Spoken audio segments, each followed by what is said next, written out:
Let's turn our attention to crypto now with Bitcoin hovering just below that $40,000 price handle. Investors are continuing to eye the impact of the Russian war in Ukraine on crypto markets, with the largest exchanges continuing to feel the pressure to ban Russian users. Let's bring in FTX US President Brett Harrison. And Brett, I'm going to get to some of those questions that a lot of exchanges like yourself have faced in terms of how crypto can be used to evade sanctions, whether they can. But I'm just curious, to what extent you have seen trading volumes go up since this all began? Have you actually seen a boost on your platform? We are seeing boosts on the platform because any fairly significant moves in crypto results in larger trading volumes. For example, on FTX, most of the volume comes from institutional players that are market making. So it doesn't matter whether the prices are going up or down. The more volatility in the market, the more that they're providing liquidity into that market.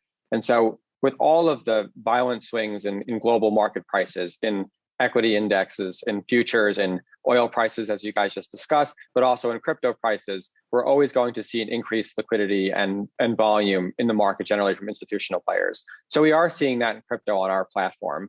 And especially, we're seeing, for example, increases in crypto volume from Ukrainian citizens who are looking to use crypto to help find a safe haven for some of their assets in this very terrible time for them. And Brett, can you tell us about some of the compliance tools that you have that already exist to make sure that you aren't, in fact, that some of your clients aren't using Bitcoin for nefarious purposes, or that they're not on some watch list? I'm just wondering how that fits in with the decision by your company and some of your competitors to not proactively ban all Russian customers right now, absent some kind of decree which hasn't come down yet.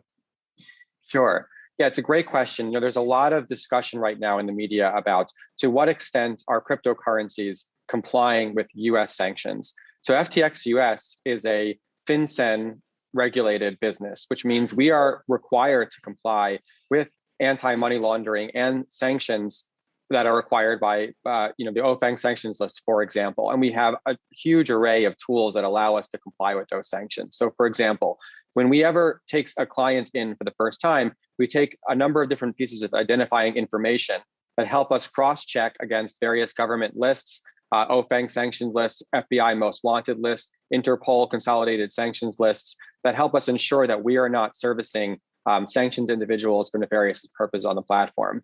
On top of that, we also use fairly advanced dynamic blockchain risk and analytic tools, for example, TRM Labs and Chainalysis, which are able to heuristically tag wallets and addresses with information such as the geographic location of those addresses, whether they've been connected to any known criminals or hackers in the past, and we can proactively ban and block transfers in and out of the platform from that. So I would say that cryptocurrency exchanges are some of the most effective organizations in the world at being able to, using digital technology, prevent sanctioned activity from happening on the platform.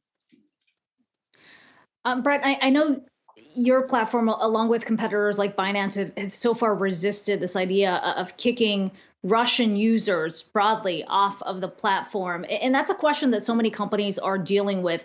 A lot of other tech companies who've said, look, we're no longer doing the services in Russia. I mean, that's average Russians getting affected as a result of that as well.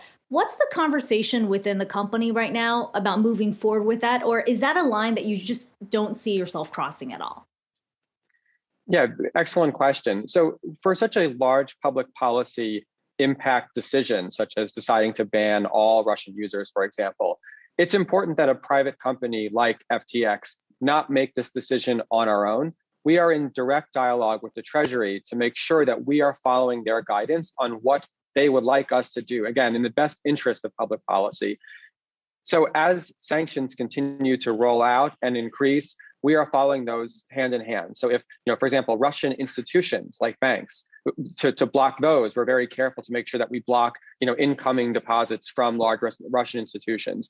As people get added to the sanctions list, we make sure to block them.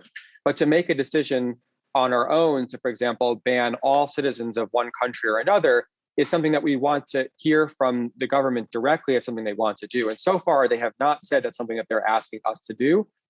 If they did tomorrow, we would do this tomorrow. So we're just in that constant dialogue with the government, with regulators, with law enforcement on exactly what's the best course of action for us to take.